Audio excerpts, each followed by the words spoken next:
Hi everyone. So long time no see.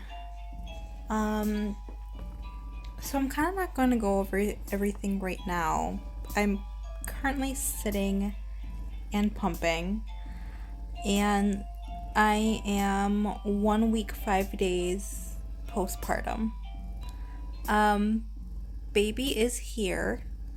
Um right now I'm currently having him sleeping in a bassinet while I pump. My husband went to church today. I still am not comfortable with taking him out just yet, so me and baby stayed home. Um, George is on his way back, and I'm probably gonna go over our birth story. Um, and it's kind of like the whole reason why there wasn't much video of anything um, in the hospital, so you'll probably see all that. So I'm just kind of just tuning in here at the beginning. That things didn't go as planned, which I hear is how most births go, not according to plan. Um, but I'll let you guys watch, and then hopefully at the end, we kind of go over our birth story and kind of explain what happened and how things happened. And but all that matters now is that we're home and we're safe and our baby's here, and that's all that matters. So yeah, we're here. Crazy bread. Good morning. Sorry if I'm quiet. It is about 4:10, 4:15 in the morning. It is Tuesday, January 28th. It is induction day. I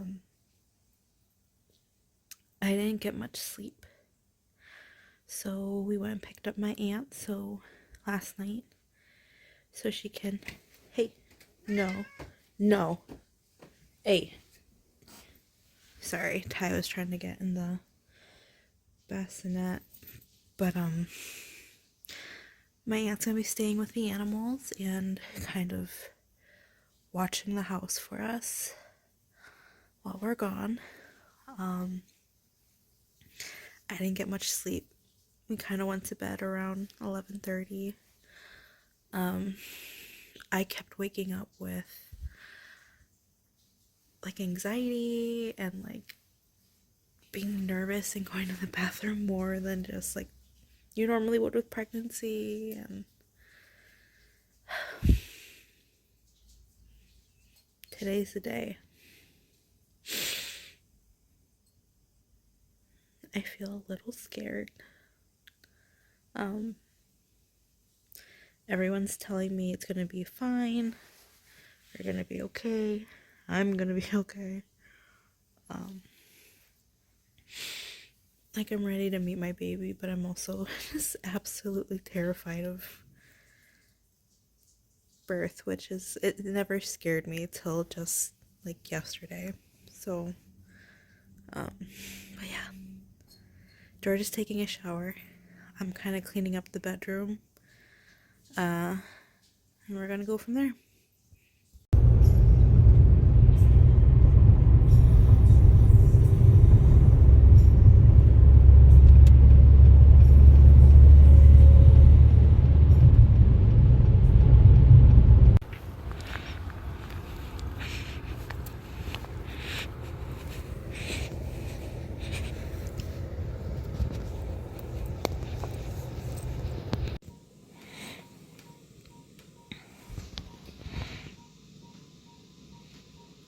Say hello. We've already been here for an hour and a half. Mm-hmm. Feels shorter than that. It does. They started the Pitocin, which I don't feel anything just yet, but they said it's really low right now, so won't feel anything for a bit. They said I'm about 5 centimeters already, and it seemed like my waters were bulging already. So hopefully it doesn't take too long. But yeah, I guess, huh? Might be quick. Hopefully yes and no, because I'm scared. No? Yeah, I'm scared. Okay. Has it hit you yet, now that we're here? Yeah, a little bit. I think that's why I'm both feeling a little like. Is that why you feel a little nauseous? Probably. The anxiety or something. It's getting to me a little bit. We'll see soon and see if maybe if you want to bring up the bags, and I might ask too if there's any restrictions on me eating anything, because I kind of want a snack. Jay asked if you wanted something to drink, so I'm assuming you could probably get like a apple juice or something. Orange juice. I'm afraid of throwing up, so that's why I kind of want to just keep it light. Makes sense. Been here for 2.5 hours now.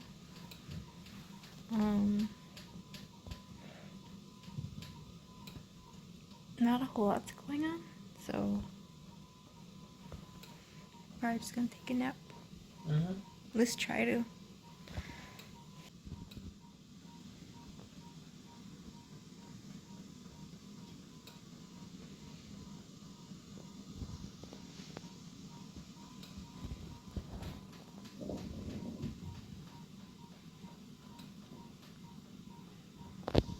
Its haunted history and see what you can find. Good luck in the land of the rising sun. Thanks. It's a 14-hour flight from New York City to Tokyo.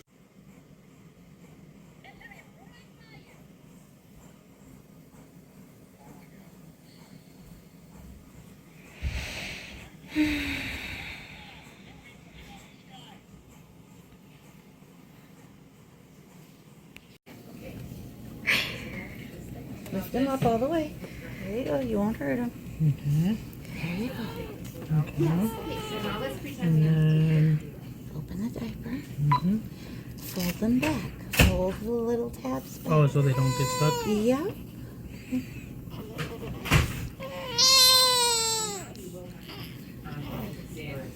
I know, baby. I know. I'm trying. Look at him. Look at you like you. Down. I'm sorry, baby. I'm sorry. I'm trying my best. You're doing excellent. There you go. Okay. I know, baby. Okay, so, okay, no, but if they want to, they're gonna have to come in and do it. Yeah, so yeah. Okay. Nice job. Nice job. First one. Okay. Take more practice, but Should have I'll taken get that there. nap. Long walk back to the room.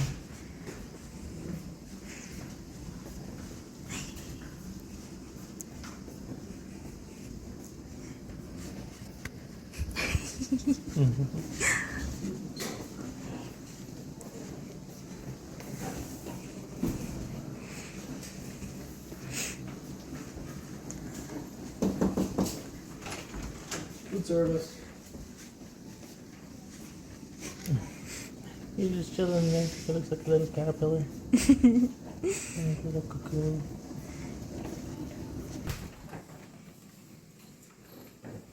Okay. In your room, Marcelo. I'm right here where you were before. Hi, Papa. Maybe I'll move him closer to the bed too and see what. So.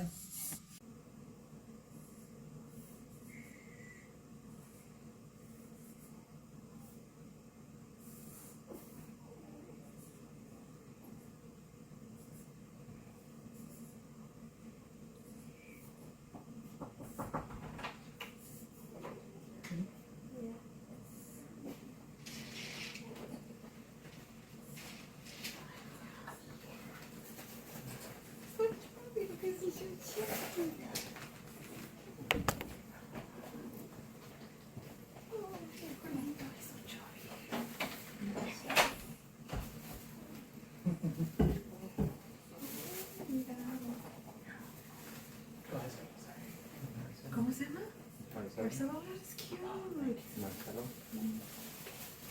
What is it in English? Marcelo? It's just Marcelo. Marcelo? Nice. I wash my hands already. Oh, qué bonito está. That's some cheeks.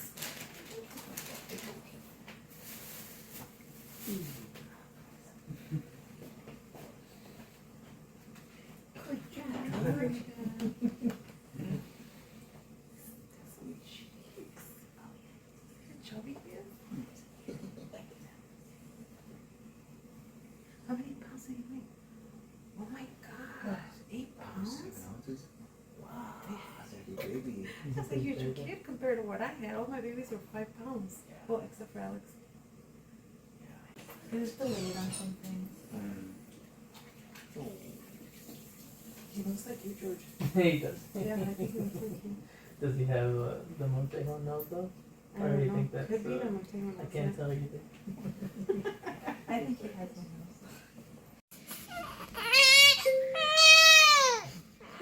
Hey.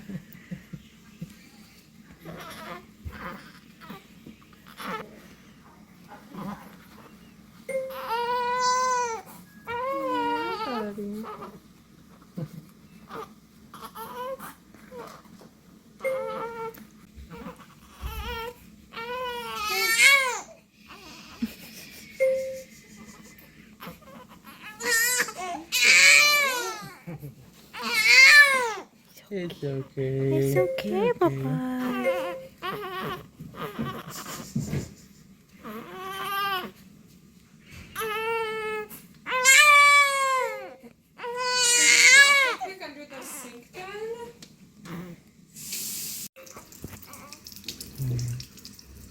That must be nice, huh?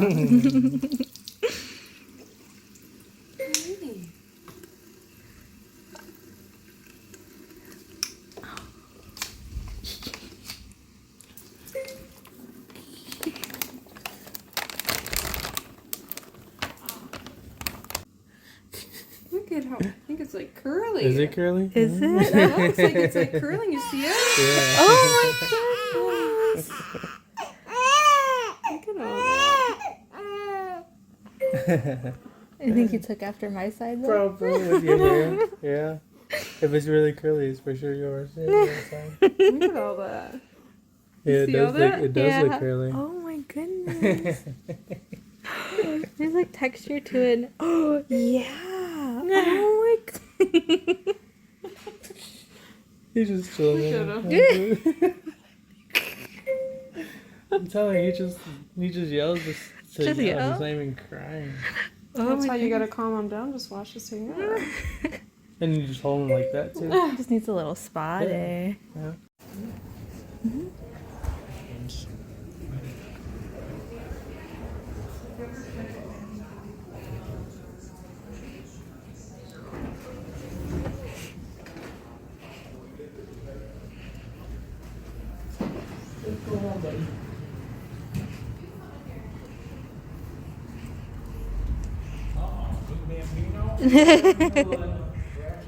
Thank you.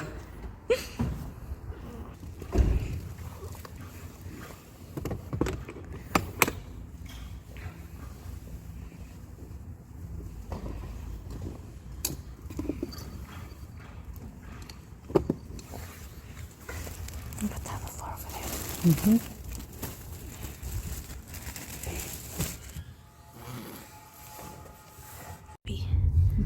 We're going home.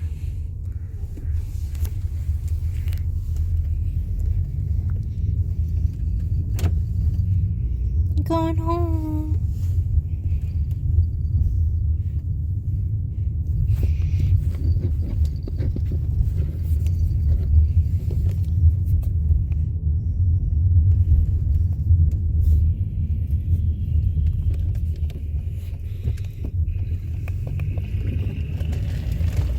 Give me the white knife.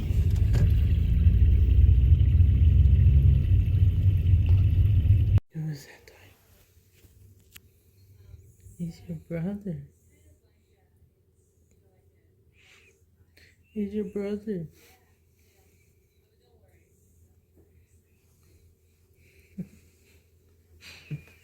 Be good, out of the way.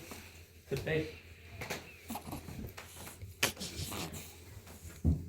It's a baby, papas.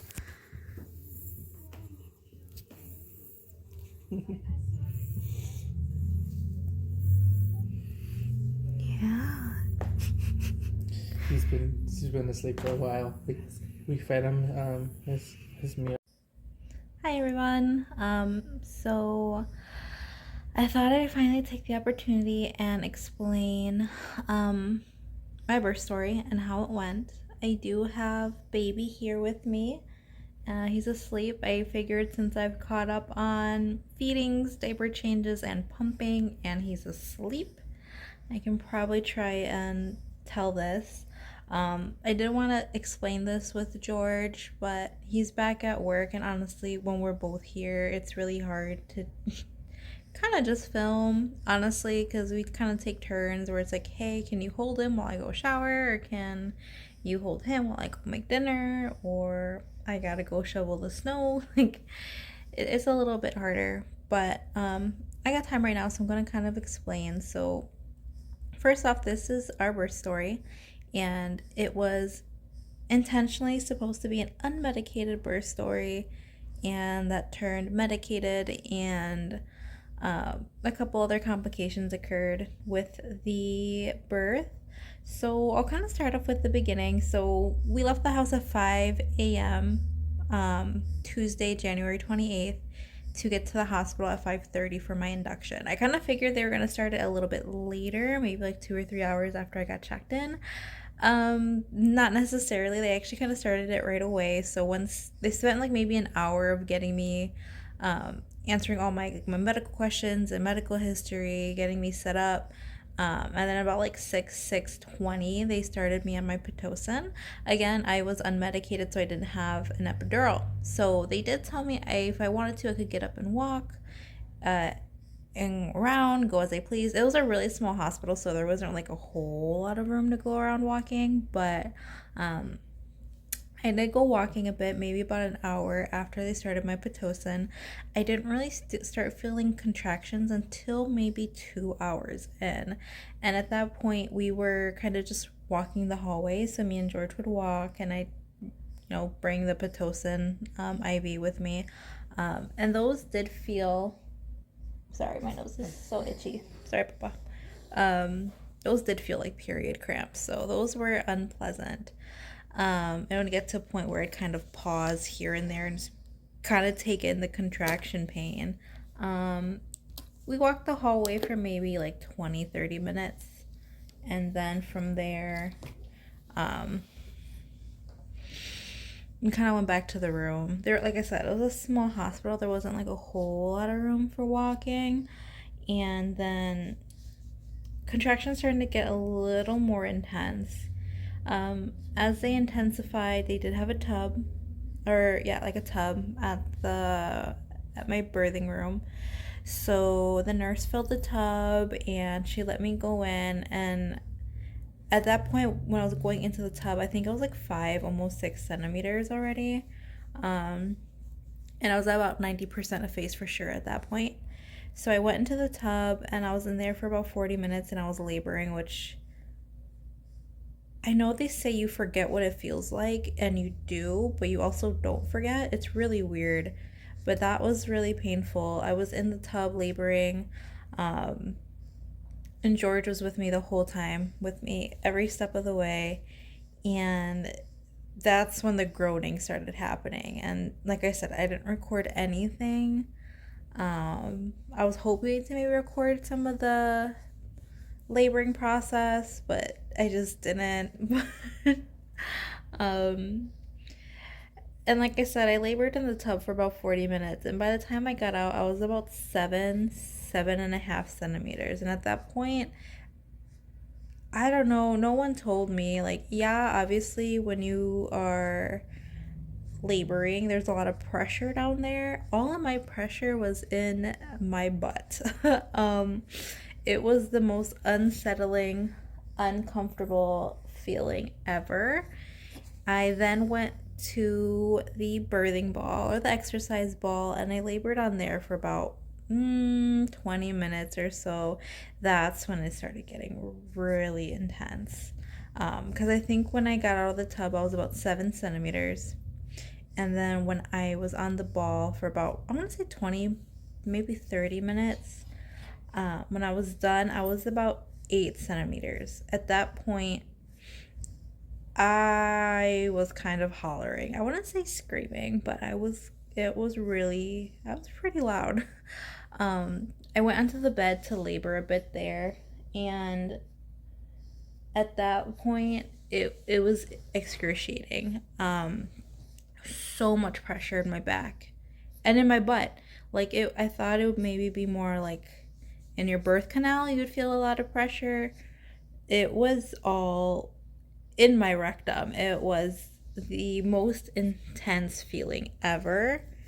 And at that point, I was crying. And I wouldn't say screaming, but I was yelling for sure. And I don't know. I was sitting in the bed, like arching my back and crying. And I was telling George, I'm sorry, like it hurts. And I was scared. And I don't know. I guess you kind of envision it being like pressure, but that was like a whole different kind of like pressure that I wasn't expecting. And when my nurse came to check me, I was at 9 centimeters at that point. And she's like, okay. She's like, you have like a tiny cervical lip. And I'm like crying and yelling. And I'm like, not to be mean to her, but because I was in pain. And I'm like, I feel like I need to push this baby out. And she's like, okay, let's try pushing. And when they say pushing like alleviates the pain, it does. Like, it doesn't take it away. Like, it still hurts really bad. But I guess you just process the pain differently. And I was pushing and pushing, and we weren't really getting anywhere. So at that point, my OB comes in, because I think she was at an appointment, not for herself, but like she was with another patient. And she kind of like just came across the hallway because the clinic was attached to the hospital. And she came to check me, and she's like, okay, you're like 9.5 centimeters, but you still have a cervical lip. She's like, we're not going to keep pushing. I'm going to have you stop pushing. And I'm like, oh my gosh, no, because it's the only thing that was like alleviating any kind of pain for me. But she told me she didn't want me to tear my cervix, because she said if I pushed through and my cervix wasn't complete, my cervix could tear and it would swell, and I would go 10 steps back to maybe anywhere between 6 and 7 centimeters. And I'm like, oh my God, I can't do it. And like I said, at this point, I'm screaming and I'm crying and I'm yelling and I'm like just bawling my eyes out that I can't do this. I can't do this. It's too much. I can't do it. I'm like leaning on my husband and I'm like crying and I'm like, I'm sorry. I can't do this. I can't. I'm scared. Like everything. I felt like a little kid. Like that's how scared I was. And my husband was so gracious and so supportive, and the whole time he was telling me, you can do it, you can do it, you are doing it. And my doctor kind of let me try again for a while, just contracting, seeing where we were going to go. She let me sit there for like maybe another 15-20 minutes. And they're all aware that I was open to an epidural if I asked for it. I told them I wasn't against it. I just really wanted to try and experience birth to its full capacity. But after about 20 minutes, my doctor came back in to check on me. I was still 9.5 centimeters, and I still had that little lip of my cervix still there. And at that point, because I was just crying, every position possible I could get in to try and nothing. I wasn't budging, and it hurt so bad. And my doctor told me, she's like, okay, Jocelyn, at this point, you have 2 options. You can sit here and push through it because you're almost there. She's like, I know you want this unmedicated birth. I just can't tell you if you're going to be here for another 20 minutes or 2 hours. There's no way of knowing. It's been 20 minutes and your cervix hasn't budged. But she's like, you could be done in 20 minutes. She's like, there's no way for me to know. Your body's going to do what it wants to do. And she said the other option, she's like, which I'm kind of leaning towards for you, but you don't have to, is to get an epidural. She's like, I just hate to see that you're in this much pain. And I don't know if I was in more pain than most people, but I was sweating and sobbing, and but she said, if you do get the epidural, I'm just letting you know right now, it is probably not going to take out or knock out your contractions. It will probably take the edge off, but just enough so you can get through this. And I looked at my husband, still bawling my eyes out, and I'm like, I'm sorry, I can't do this. I think I need it. And my husband so lovingly looked at me and said, then get it. He said, I'm not, he's like, there's no need to apologize for what, changing your mind. He's like, if it makes you comfortable. He's like, I'm here to support you no matter what you do. And so the thing was, it's such a small hospital. They had one C-section room, and the anesthesiologist for the OB department was in the middle of a C-section case. And they're like, oh my gosh, so they probably won't get here for like maybe another half hour. And I'm sitting here thinking, I can't do this for another 30 minutes. I'm like, somebody kill me. Like, that's how excruciating it was. And I kept telling myself, okay, every minute is a minute closer to meeting my baby.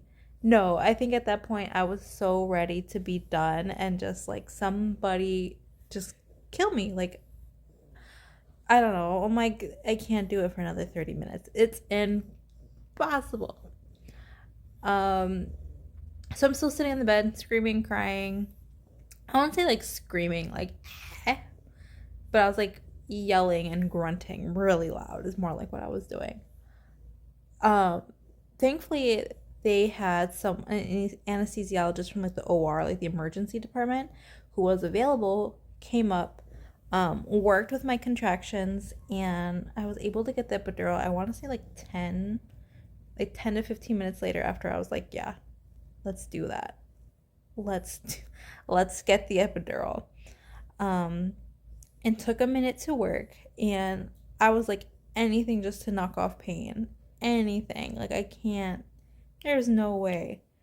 And so they put the epidural in, and maybe like 20 minutes afterwards, I didn't feel anything, which was crazy, because I was expecting just to get the edge knocked off, not to not really feel anything. I could still move my legs and everything.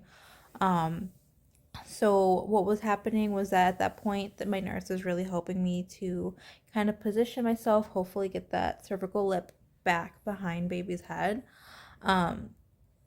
Prior to the epidural, trying to push naturally, she was helping me with a peanut ball to like push on my sides. But like I said, nothing budged. So we tried that again with the epidural. And she'd help me do pushes and everything, here and there. No, it's a lie. She didn't help me with pushes yet. She checked me after 20 minutes of my epidural. My doctor came in. She's like, you're a whole different person. And she's like, cool, no pushing. I want you to sit here, relax for 20 minutes, and I'll come back and check you. And if you're good, we'll start pushing.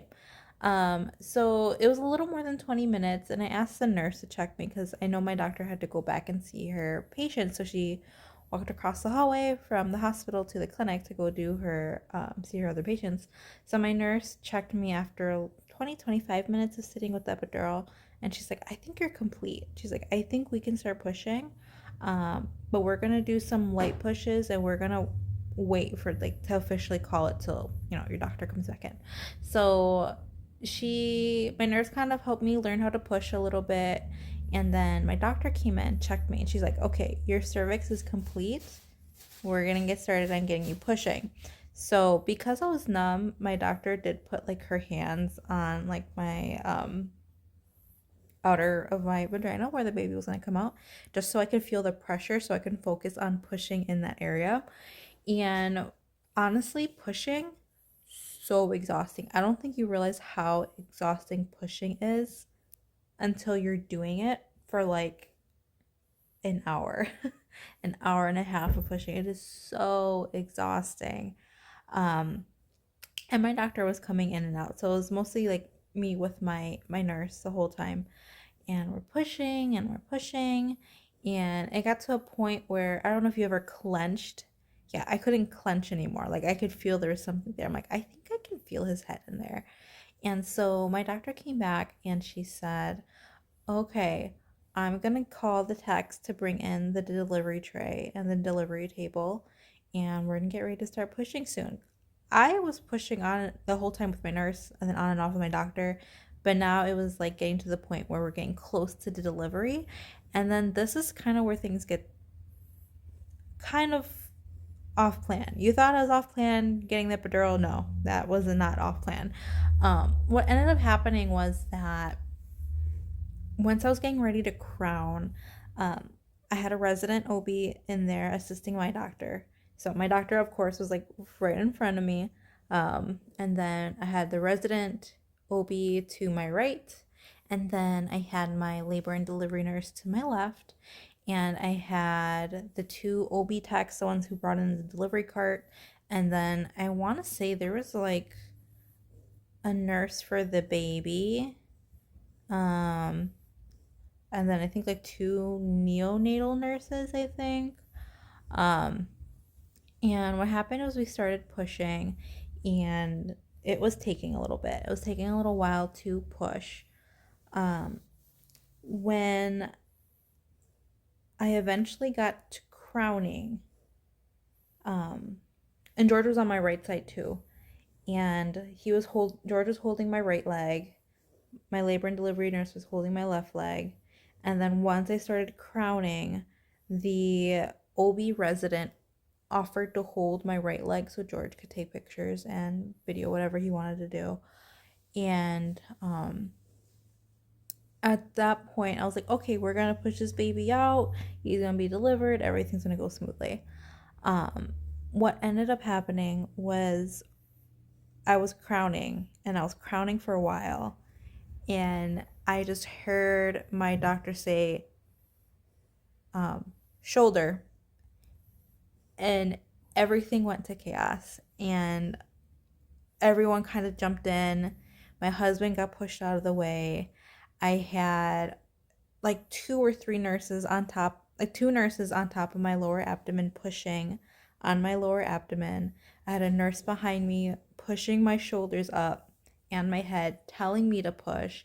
It was more like she was pushing my head, so I was kind of getting my head bent down like this, and I felt like I was losing air in my throat. And my OB's telling me, whatever you do, don't stop pushing, keep pushing. And I'm like in sheer panic at that point. I told myself I wasn't gonna get emotional about it, but I went into like sheer panic because it's like, what the heck is going on? I have these nurses pushing on my stomach. I have a nurse pushing my head forward, and my doctor went from like, I don't want to say she became mean, but she became very stern. And she said, don't stop. Whatever you do, don't stop.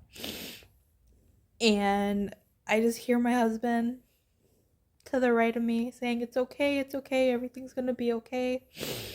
And he sounded scared, which made me feel more scared. I still didn't really know what was going on. And the nurse behind me that was pushing like my head forward, and she was trying to like push me forward, like so I was like in a crunch position, so I would push on my abdomen. And she's like, push, but the way she was holding my head, I couldn't get air in. And I'm not upset with this nurse. It was kind of like an emergent situation, but this is just the reality of it, that the way she was pushing my head, I was having a hard time getting air in. So I was panicking from that too. And I said, I'm trying, I can't breathe.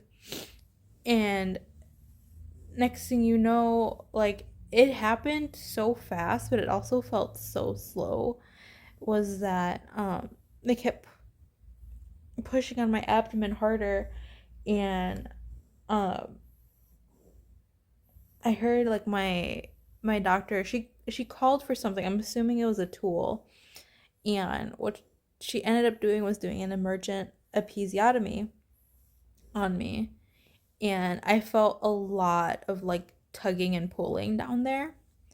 I couldn't, because I was so numb, I couldn't really tell, but I could tell it wasn't just like labor, it was more than that.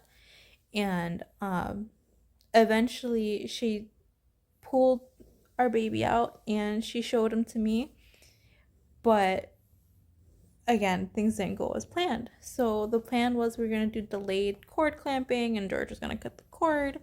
They cut the cord right away, and he had to be taken to the neonatal nurses. So I had him maybe on my stomach where I could touch him for like 10 seconds, maybe less than that, before they took him away. And what ended up happening was we had a pretty severe case of shoulder dystocia, which, if you don't know what that is, it's when your baby is crowning and should be coming through the vaginal canal but gets stuck because their shoulder is stuck, usually by your pelvic bone. And it was really scary simply because we weren't sure what was going on. So they took him to his heating bed and getting his vitals, and he wasn't crying, and like he'd whimper but he wouldn't cry. And then they're trying to sew me up, and they tell me I'm hemorrhaging, and then they had to give me like shots in my legs to help with the bleeding. And I was just like, what's going on? And then my doctor was like kind of explaining what happened to me while I'm also still trying to process, and I'm still like thinking like, where's my baby and what's wrong with my baby? And the neo nurse came by, and she's kind of gave me a really quick breakdown of what their plan was. Is that, okay, baby got stuck. Baby was stuck for 2 minutes. Baby should never be stuck for 2 minutes. Baby should come out relatively quick in a couple of seconds. So because he was stuck, he was suffocating, and they were afraid that he would have lost oxygen to his vital organs for too long. So they had to go take him back right away, and the placenta, to check, the oxygen levels and how all that was. And I just started crying because I'm like, oh my God, like something's wrong with my baby. And it's like the biggest moment where you feel like a big failure, and it's like, I know it wasn't my fault because it wasn't something that I could control, but it's an immense feeling of guilt that you feel. And I feel like I failed him again, because it was just, this whole thing has been a whole chaos. Like, not even just the birth, like this pregnancy, like I couldn't get pregnant, so IVF, right? And then we had multiple miscarriage scares, and then we almost lost him and had to get a cerclage, and then now this. And it's like, how many times is my body gonna fail me and my baby, right? So they took him back, and my husband followed him to the special nursery at NICU, and I was cleared to not have to be at the really big hospital, so we went to the small hospital. And the thing is, the small hospital didn't have a high-level NICU. They only had a level 1. And worst case scenario, if he really was deprived of oxygen, he would have to be transferred to the high-level NICU at a different hospital. I would have had to stay there. And that's what scared me.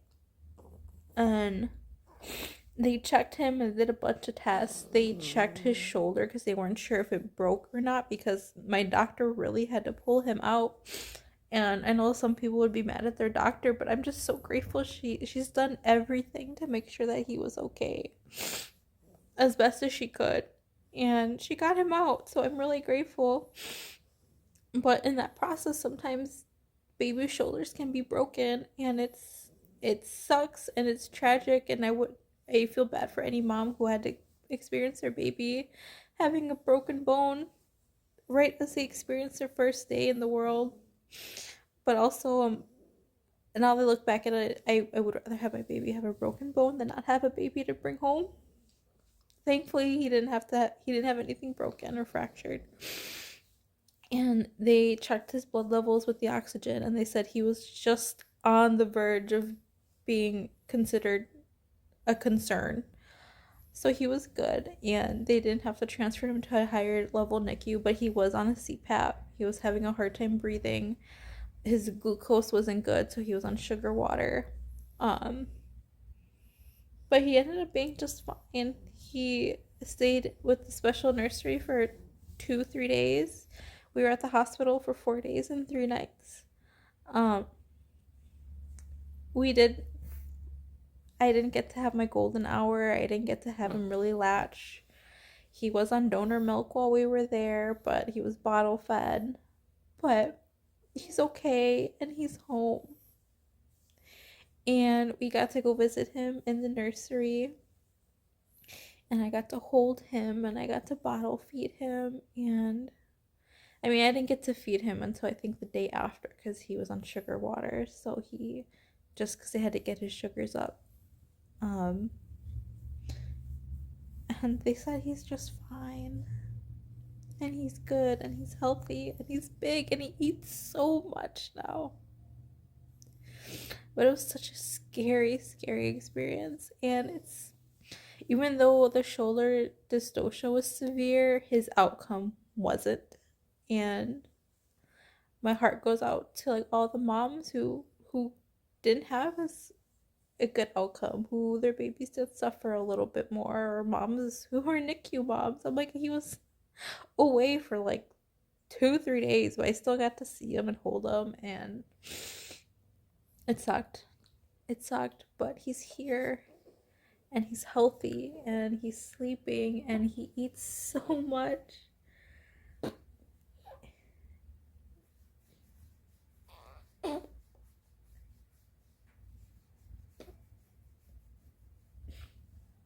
He's waking up. But we're so grateful that he's here, and he's 3 weeks today. And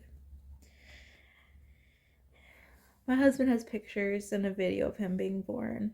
I'm not gonna share those because those are really personal to me, and I also just emotionally can't look at them just yet. But that's just kind of what happened, and that's how my peaceful, easy, unmedicated birth that was supposed to be unmedicated turned into a very complicated, medicated birth. I healed well. Baby did fine. He had a really bad cone head, but he looks relatively round-headed now. He got off of CPAP the first night. He got off his sugar waters the next day. He's just doing so well now. Like, my doctor, when I went to go see her, I usually go in for like a 6-week follow-up appointment, but because of everything that happened, my doctor was okay to see me at 2 weeks postpartum, and again at 6 weeks. So at my 2-week appointment, she saw him and she's like, you would have never thought anything was wrong with him or that he went through what he went through. And everyone was so supportive. Everyone was so supportive. I'm so grateful for my doctor and oh my god, my labor and delivery nurse was so sweet. All the nurses we had, they were all just so grateful. Everyone was so accommodating and so understanding that, birth is hard and it wasn't what it was supposed to be. And that's okay. And it wasn't my fault and it wasn't his fault. It was no one's fault, but everyone made sure that everything went as smooth as possible and that he's here, and that's all that matters. But yeah, this is him, and we're home, and we're happy. We're tired, but we're happy. So, I mean, if anyone has any questions, I can try and answer them. I know this is really quick and unscripted story of the birth, but it's just kind of what happened. But we've just been enjoying parenthood ever since. So, we're happy.